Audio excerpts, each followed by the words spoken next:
Breaking news, Chiefs fans. The Kansas City Chiefs have received a double dose of unexpected news, and it's something every Chiefs fan needs to hear. Unfortunately, I don't have good news. I still can't believe what's going to happen. We have a big development that could shake things up in Kansas City. But first, make sure to hit the like button if you've been a Chiefs fan for over 20 years. It's great to see fans of all ages. If you're a die-hard fan, write Chiefs forever in my heart. Well, without further ado, let's get right to it. It looks like the Chiefs could be about to lose a key offensive weapon in 2024 to a hated AFC West rival. That's right, DeAndre Hopkins, who joined the Chiefs last season in hopes of boosting their struggling receiving core, is now set to hit free agency. And according to ESPN's Aaron Schatz, the Los Angeles Chargers could be his next destination. Now, let's back up a bit. Kansas City tried everything to fix its wide receiver situation last year. They brought in Marquise Brown, but a preseason shoulder injury kept him out for most of 2024. Juju Smith-Schuster made a return just before Week 1 but didn't make much of an impact, finishing with just 18 receptions. Then there was the trade for Hopkins, which looked promising at first but ultimately failed to produce game-changing results. Hopkins wasn't terrible by any means. He had 41 catches for 437 yards and 4 touchdowns in 10 regular season games. But by the time the playoffs rolled around, he had all but disappeared, catching just 3 passes on 8 targets.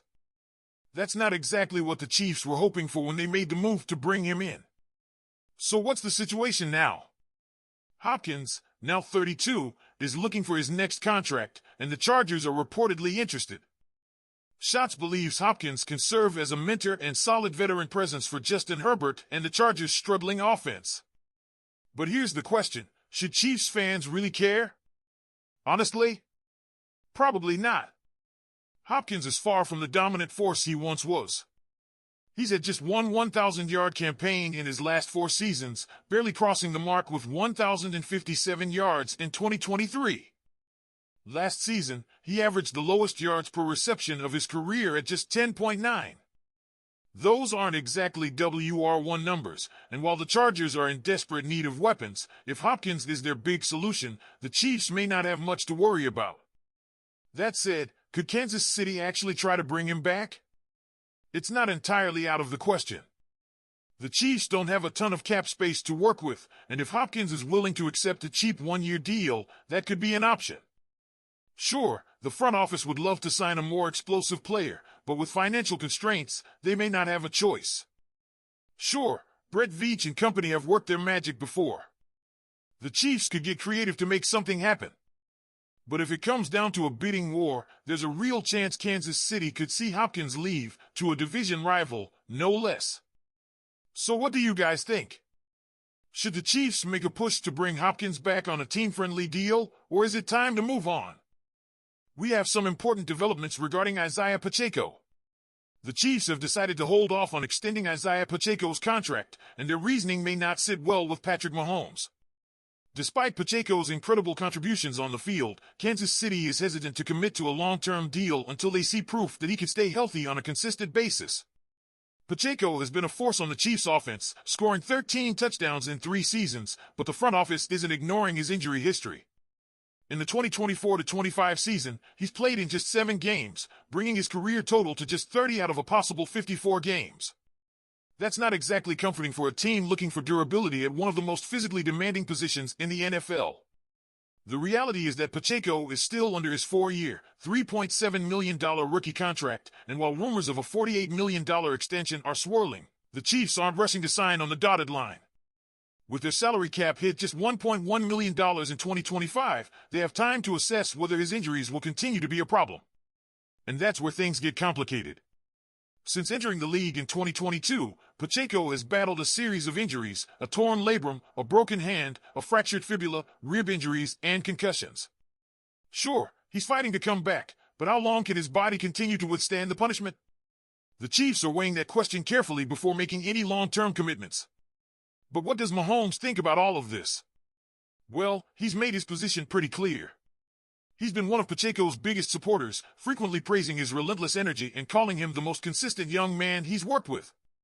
Mahomes knows that a strong running game takes pressure off his shoulders, and losing Pacheco would shake things up in ways he might not like. And let's not forget Pacheco's fire on the field. He plays with an edge, sometimes too much so, as we saw when he was ejected for throwing punches in a recent game. But Mahomes has defended him, saying that intensity is what makes him great. That kind of support from his QB means something, but will it be enough to sway the front office? The Chiefs' running game hasn't exactly been stellar in 2024, with Mahomes ranking third on the team in rushing yards. If Pacheco can stay on the field and put up big numbers in 2025, he'll likely earn that massive extension. But if injuries continue to plague him, the Chiefs may have to explore other options, no matter how much Mahomes believes in his guy. So, Chiefs Kingdom, what do you think? Should the Chiefs take the risk and extend Pacheco now, or is the front office making the right decision by waiting? The Kansas City Chiefs are once again proving they know how to win on and off the field. Thanks to a quirky NFL contract loophole, the team just locked up All-Pro cornerback Trent McDuffie for a surprisingly low $13.6 million in 2026, far less than many expected. While the Chiefs front office is celebrating the savings, some fans and analysts are questioning whether the system is fair to one of Andy Reid's most valuable defensive weapons. McDuffie has been a mainstay of Steve Spagnuolo's defense since being drafted in the first round in 2022. He has earned back-to-back All-Pro nods, and in 2024, he recorded his first 2 career interceptions while among the league's elite cornerbacks. Pro Football Focus ranked him number 16 on its prestigious PFF 101 rankings with an 82.0 grade, third among all cornerbacks in the NFL. Trent McDuffie was the only cornerback in the league to earn grades of 75.0 or higher in run defense, pass rush, and coverage, PFF noted, highlighting his versatility and dominance on the field. But despite those impressive stats, his fifth-year option didn't reflect his elite status. Why? In Pro Bowl selections. Under the NFL's fifth-year option rules, just one Pro Bowl appearance would bump his salary to $17.6 million, and 2 Pro Bowls would bump it to $20.1 million. Instead, McDuffie will play under a contract that some are calling a steal for the Chiefs. For Kansas City, this is a huge win. Only $13.6 million instead of a potential $20.1 million? Big steal, one Chiefs fan cheered on X. The unexpected salary cap relief gives general manager Brett Veach extra flexibility to navigate the financial challenges ahead, especially with Patrick Mahomes' record-breaking contract still impacting future salary cap decisions. But not everyone is celebrating. Critics argue that the NFL's fifth-year option unfairly punishes players like McDuffie by relying too heavily on Pro Bowl selections, which are largely driven by fans, rather than objective performance metrics. He's one of the best cornerbacks in the game, but he's getting paid like a mid-level guy, one analyst noted. The situation has reignited debate over whether the league should adjust how it values young stars when determining fifth-year salaries. Meanwhile, Andy Reid isn't losing any sleep over the debate. Fresh off the signing of a $100 million contract extension that makes him the highest-paid head coach in the NFL, he's focused on what he does best, winning championships.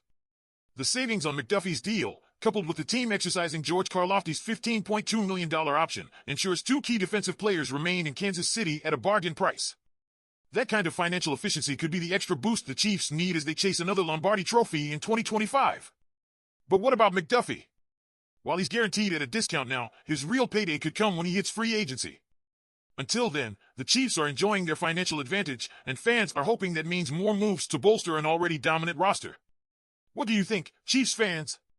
Is the NFL system fair, or was McDuffie cheated? Leave your thoughts in the comments below. And don't forget, hit that like button and subscribe so you never miss a Chiefs update. See you next time.